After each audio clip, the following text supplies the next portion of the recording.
Olá pessoal, meus cumprimentos a todos. Meu nome é Rubens de Paula e Freitas e sou o presidente da Coligação Espírita Progressista. Hoje vamos ver o capítulo 11 de nosso curso, cujo tema é Ainda em torno do sexo. Para o desenvolvimento desse tema, vamos abordar os seguintes tópicos. Primeiro, introdução ao assunto. Segundo, sexo e religião. Terceiro, carga erótica. Quarto, felicidade e prazer. E quinto, conclusão. Introdução.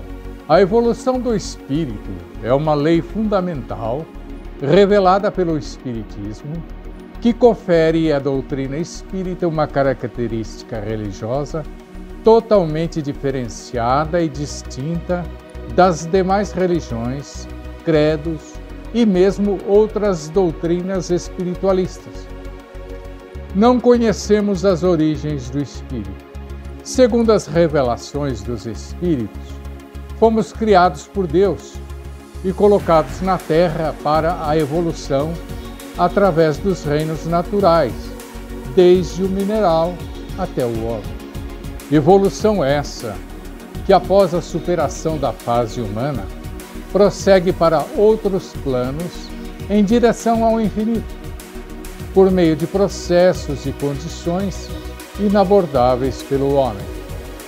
Embora a ciência já tenha demonstrado a veracidade da teoria evolutiva, ainda existem muitas lacunas e muitos pormenores que permanecem obscuros, porque a investigação científica, em muitos casos, não reconhece a existência do espírito como princípio inteligente comandando a evolução.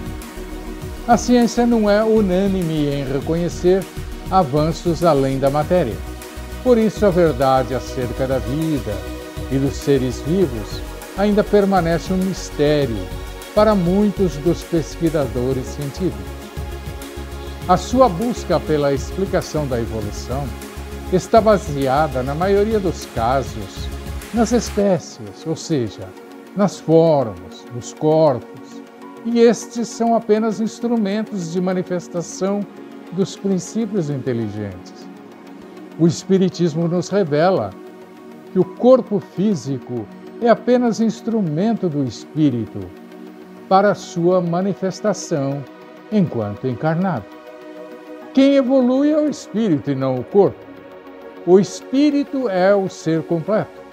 Segundo a doutrina espírita, o processo evolutivo é realizado simultaneamente no plano físico e no plano espiritual, um aprendizado contínuo, sendo a reencarnação a ferramenta para esse processo, sempre em obediência às leis do aprendizado, da repetição, da renovação e da hereditariedade.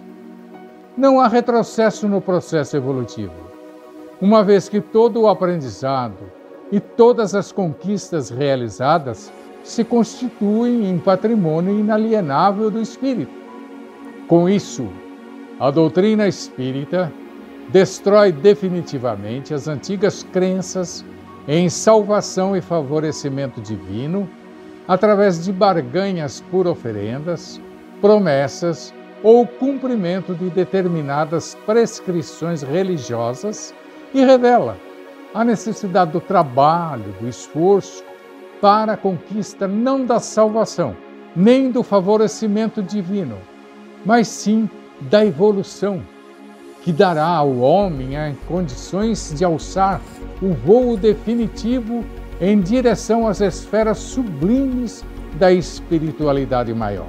Para o Espiritismo, a finalidade principal da vida, a razão da existência, é a transformação do homem em um ser social produtivo, com amplas possibilidades de realização, tanto no domínio da inteligência quanto no dos sentimentos.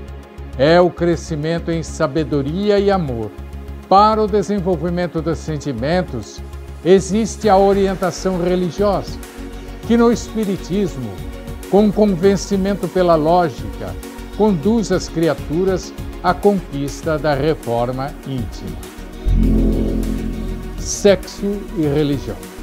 Muitos dos espíritos encarnados no planeta ainda se encontram em estágio psicológico semelhante ao dos homens da época do aparecimento da mitologia, ou seja, acreditam na possibilidade de se obter favores divinos, sem trabalho, sem esforço, apenas cumprindo determinadas prescrições de ordem religiosa, tais como efetuar promessas, frequentar cultos, realizar rituais ou fazer oferendas a Deus, aos espíritos, aos santos, etc.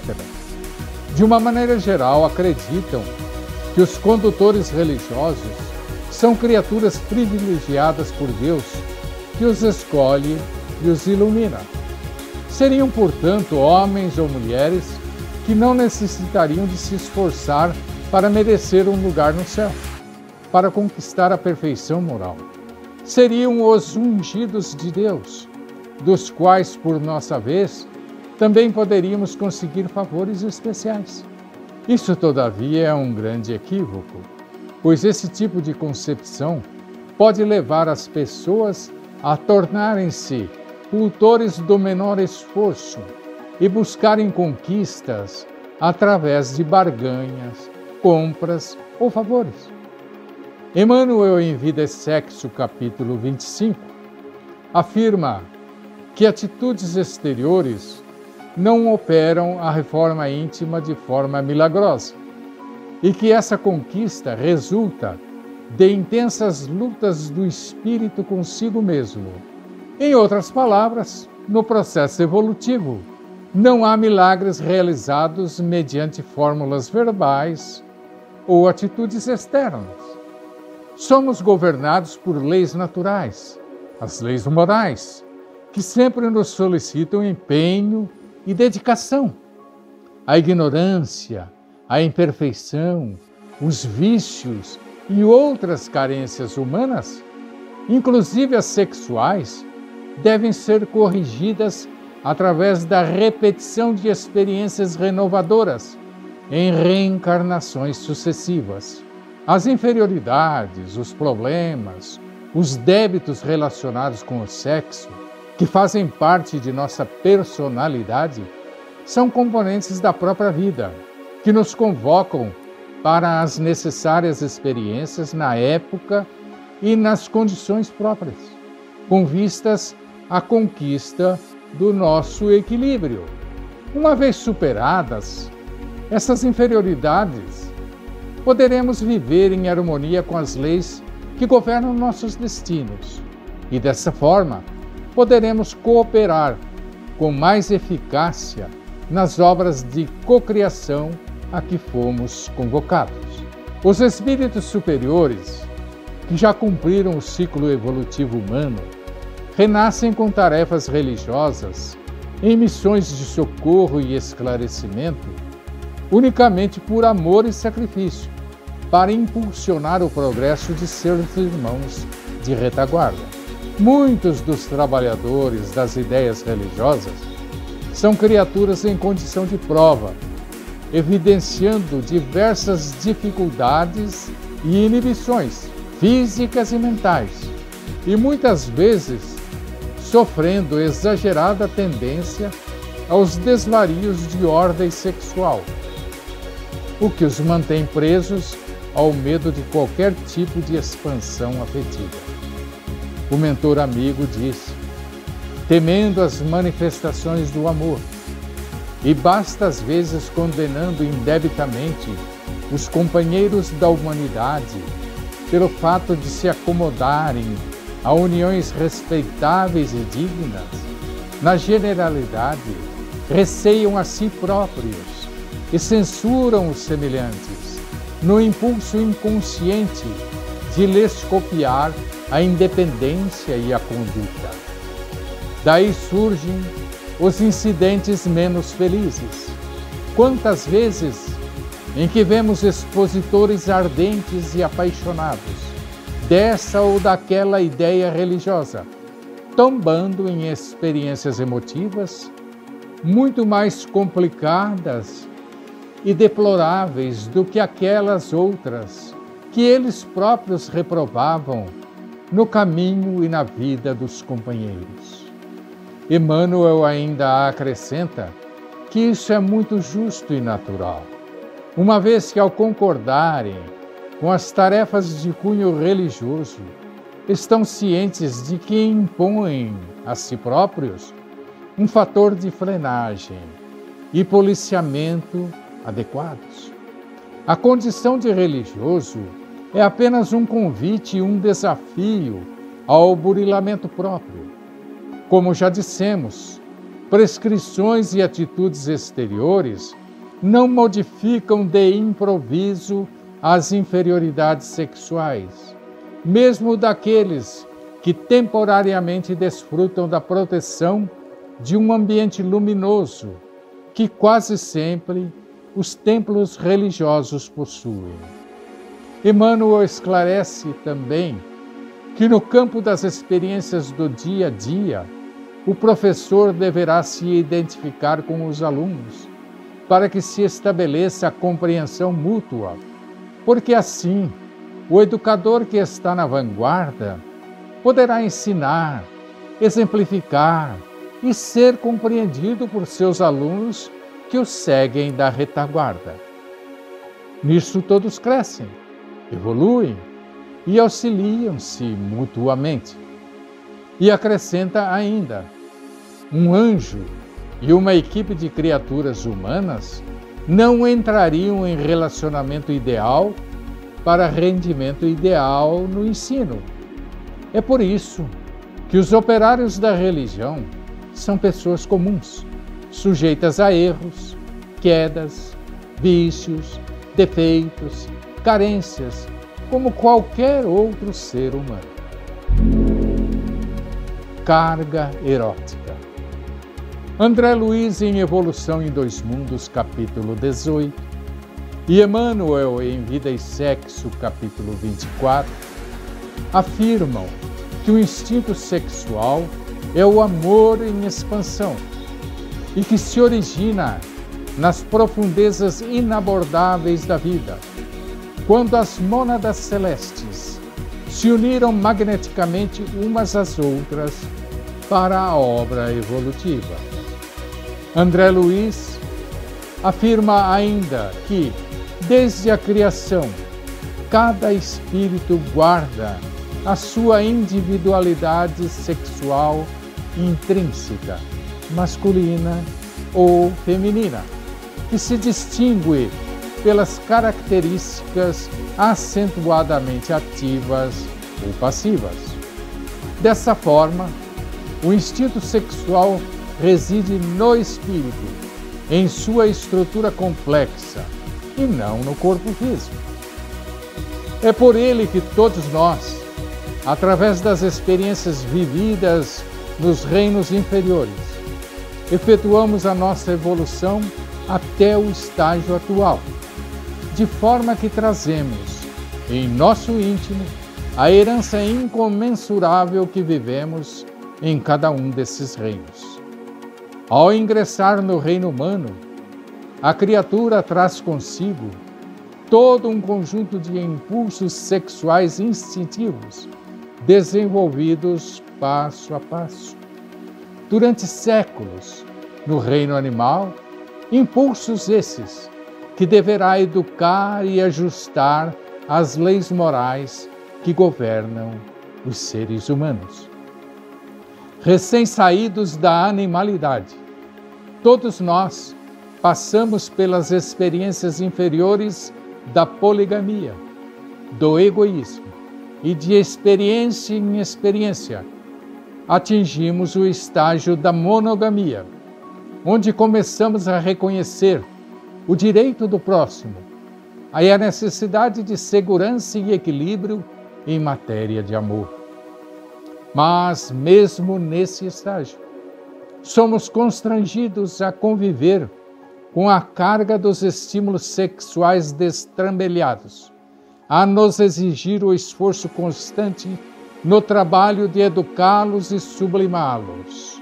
Em decorrência disso, trazemos a nossa dose de carga erótica, da qual nos libertaremos com intenso trabalho e experiência, e não à custa de milagres ou de palavras apenas. Diz Emmanuel em Vida e Sexo, capítulo 24, que instintos e paixões são energias e estados inerentes à alma de cada um, que as leis da criação não destroem, e sim auxiliam cada pessoa a transformar e elevar no rumo da perfeição. Acrescenta que, no plano carnal, não participam do erotismo como fator de magnetismo sexual humano. Apenas os grandes espíritos, já libertos do ciclo reencarnatório, em minoria absoluta, e os reencarnados em expiações como idiotas, situação essa abraçada ou solicitada antes do reencarno. Os espíritos sublimados se atraem uns aos outros por laços de amor considerado divino, por enquanto inabordáveis a nós outros, seres em laboriosa escalada evolutiva, e que compartilhamos das tendências e aspirações, dificuldades e provas do gênero humano. E os companheiros temporariamente bloqueados por cérebros deficientes e obtusos atravessam períodos mais ou menos longos de silêncio emocional, destinados a reparações e reajustes, quase sempre solicitados por eles mesmos. Repetimos, já que se sentenciam a entraves e inibições no campo de exteriorização da mente, através dos quais refazem atitudes e recondicionam impulsos afetivos em preciosas tomadas e retomadas de consciência. Portanto, todos nós nascemos e renascemos através do sexo e carregamos conosco a nossa carga erótica individual, que gradativamente aprenderemos a orientar para o bem e para a valorização da vida.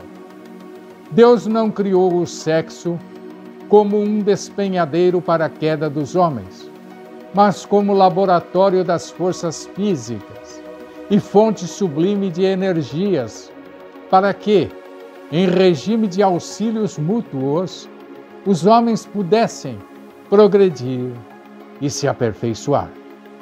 Com exceção das grandes almas, já libertas do jugo reencarnatório, e daquelas enjauladas em reencarnações expiatórias, sem poder de manifestação, cada um de nós traz consigo a sua carga de anseios sexuais, que ao preço de repetidas experiências, acertando e errando, conseguirá sublimar os sentimentos a caminho da felicidade eterna. Felicidade e prazer. Felicidade é uma palavra de origem latina, cujo significado original era augúrio e sorte. Mas, com o passar do tempo, o conceito de felicidade se tornou muito difícil de ser estabelecido. É um assunto que já foi estudado pelos mais eminentes filósofos, desde a Grécia Antiga até a atualidade. Não vamos nos aprofundar nos detalhes da apreciação desses pensadores acerca da felicidade, porque isso escapa aos objetivos deste curso. No dicionário, a felicidade é definida como um estado de satisfação devido à própria situação do homem no mundo. É diferente de beatitude, que é o ideal de uma satisfação independente da relação do homem com o mundo, limitada à esfera contemplativa. O conceito de felicidade é humano e mundano. Por outro lado, Allan Kardec, em O Evangelho segundo o Espiritismo, capítulo 5º, item 20, reproduz mensagem de François-Nicole Madeleine, cardeal Morlot, que relembra a profecia do Eclesiastes: a felicidade não é deste mundo. Diz ele: com efeito, nem a riqueza, nem o poder, nem mesmo a florida juventude são condições essenciais à felicidade. Digo mais, nem mesmo reunidas essas três condições tão desejadas, porquanto incessantemente se ouvem, no seio das classes mais privilegiadas, pessoas de todas as idades se queixarem amargamente da situação em que se encontram. Em tese geral, pode afirmar-se que a felicidade é uma utopia, a cuja conquista as gerações se lançam sucessivamente sem jamais lograrem alcançá-la. Se o homem ajuizado é uma raridade neste mundo, o homem absolutamente feliz jamais foi encontrado. O em que consiste a felicidade na Terra é coisa tão efêmera para aquele que não tem a guiá-lo à ponderação, que por um ano, um mês, uma semana de satisfação completa, todo o resto da existência é uma série de amarguras e decepções. E notai, meus caros filhos, que falo dos venturosos da terra, dos que são invejados pela multidão. A felicidade também é esclarecida por Kardec em O Livro dos Espíritos da seguinte forma. Pergunta 920. Pode o homem gozar de completa felicidade na terra? Resposta: não. Por isso que a vida lhe foi dada como prova ou expiação. Dele, porém, depende a suavização de seus males e o ser tão feliz quanto possível na terra. Pergunta 921. Concebe-se que o homem será feliz na terra quando a humanidade estiver transformada. Mas enquanto isso não se verifica, poderá conseguir uma felicidade relativa? Resposta: o homem é quase sempre o obreiro da própria infelicidade. Praticando a lei de Deus, a muitos males se forrará e proporcionará a si mesmo felicidade tão grande quanto o comporte a sua existência grosseira. Aquele que se acha bem compenetrado de seu destino futuro não vê na vida corporal mais do que uma estação temporária, uma como parada momentânea em péssima hospedaria. Facilmente se consola de alguns aborrecimentos passageiros, de uma viagem que o levará a tanto melhor posição, quanto melhor tenha cuidado dos preparativos para empreendê-la. Pergunta 922. A felicidade terrestre é relativa à posição de cada um. O que basta para a felicidade de um constitui a desgraça de outro.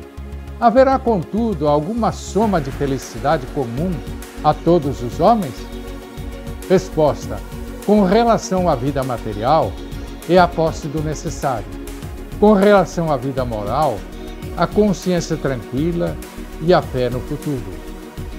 Emmanuel, em Passos da Vida, capítulo 15, dissertando acerca da felicidade, esclarece que ela não está no dinheiro, porquanto, a cada passo, surpreendemos irmãos nossos, investidos na posse do ouro, a se confessarem desorientados e infelizes. Importa reconhecer, porém, que o dinheiro criteriosamente administrado transfigura-se em poderosa alavanca do trabalho e da beneficência, resgatando lares e corações para a vida superior. Não está na inteligência, visto que vemos em toda parte gênios transviados, utilizando fulgurações do pensamento em apoio das trevas. Urge anotar, no entanto, que a inteligência aplicada na sustentação do bem de todos será sempre uma fonte de luz. Não está na autoridade humana, de vez que habitualmente abraçamos criaturas altamente revestidas de poder terrestre, carregando o peito esmagado de angústia. É necessário observar, todavia, que a influência pessoal em auxílio à comunidade é base de segurança e fator de harmonia. Não está nos títulos acadêmicos, porque em muitas ocasiões encontramos numerosos amigos laureados com importantes certificados de competência, portanto, conflitos íntimos que os situam nos mais escuros distritos do sofrimento e da aflição. Não será, contudo, razoável ignorar que um diploma universitário, colocado no amparo ao próximo, é uma lavoura preciosa de alegrias e bênçãos. Não está no que possuis, e sim no que dás. E ainda assim, não tanto no que dás, como no modo como dás. Não está no que sonhas, e sim no que fazes, e sobretudo na maneira como fazes. Felicidade, na essência, é a nossa integração com o Cristo de Deus, quando nos rendemos a Ele, para que nos use como somos e no que temos, a benefício dos semelhantes. Isso porque todo bem que venhamos a fazer é investimento em nosso favor na contabilidade divina. Em suma, felicidade colhida nasce e cresce da felicidade que se semeia, ou melhor, à medida que ajudamos aos outros, por intermédio dos outros, o céu nos ajudará. Após cuidadosa análise dos ensinos de Kardec e Emmanuel, podemos concluir com segurança que a felicidade perene não existe na Terra. Poderemos ter momentos de felicidade, situações de felicidade, mas que não duram para sempre. Isto porque a verdadeira finalidade da vida, a razão do nosso existir, não é a busca da felicidade mundana, não é simplesmente a ausência de dor e de sofrimento, não é o gozo dos prazeres da carne, o desfrute do ócio, o cultivo da preguiça, em resumo, a busca pela satisfação dos sentidos e da mente, mas a luta pela conquista da sabedoria e do amor. Felicidade é um estado de espírito, no qual a criatura desfruta de uma satisfação íntima devido a uma situação no momento. Prazer, por outro lado, é a alegria, o contentamento, o júbilo, o deleite, a satisfação, a sensação agradável que ocorre quando uma atividade nossa ou um desejo nosso estão se realizando de maneira satisfatória. São emoções, geralmente breves, que perduram enquanto o fato está ocorrendo e, após isso, permanecem apenas na lembrança. Para experimentá-las novamente, teremos que forçosamente passar pela mesma experiência da atividade ou do desejo realizado. As grandes conquistas da ciência e da tecnologia levaram os homens, com poucas exceções, a buscarem exclusivamente o conhecimento, a experiência para a aquisição da sabedoria e a esquecerem da necessidade de também aprimorar os sentimentos na conquista do amor. Essa situação proporcionou o desvirtuamento dos valores morais, o estabelecimento de um conceito equivocado de felicidade e a busca desenfreada pelos prazeres de ordem material. achando que isso seria felicidade. Emmanuel, em Pão Nosso, capítulo 94, dissertando acerca do sexo, faz as seguintes ponderações que refletem claramente essa situação. Diz o mentor amigo: vejamos o sexo, por exemplo. Nenhum departamento da atividade terrestre sofre maiores aleives. Fundamente cego de espírito, o homem, de maneira geral, ainda não consegue descobrir aí um dos motivos mais sublimes da sua existência. Realizações das mais belas na luta planetária, quais sejam as da aproximação das almas, na paternidade e na maternidade, a criação e a reprodução das formas, a extensão da vida e preciosos estímulos ao trabalho e à regeneração, foram proporcionadas pelo Senhor às criaturas por intermédio das emoções sexuais. Todavia, os homens menoscabam o lugar santo, povoando-lhe os altares com os fantasmas do desregramento. O sexo fez o lar e criou o nome de mãe. Contudo, o egoísmo humano deu-lhe em troca absurdas experimentações de animalidade, organizando para si mesmos provações cruéis. O pai ofereceu o santuário aos filhos, mas a incompreensão se constituiu em oferta deles. É por isso que romances dolorosos e aflitivos se estendem através de todos os continentes da Terra. Ainda assim, mergulhado em deploráveis desvios, pergunta o homem pela educação sexual, exigindo-lhe os programas. Sim, semelhantes programas poderão ser úteis, todavia apenas quando espalhar-se a santa noção da divindade do poder criador, porque enquanto houver imundície no coração de quem analise ou de quem ensine, os métodos não passarão de coisas igualmente imundas. Conclusão.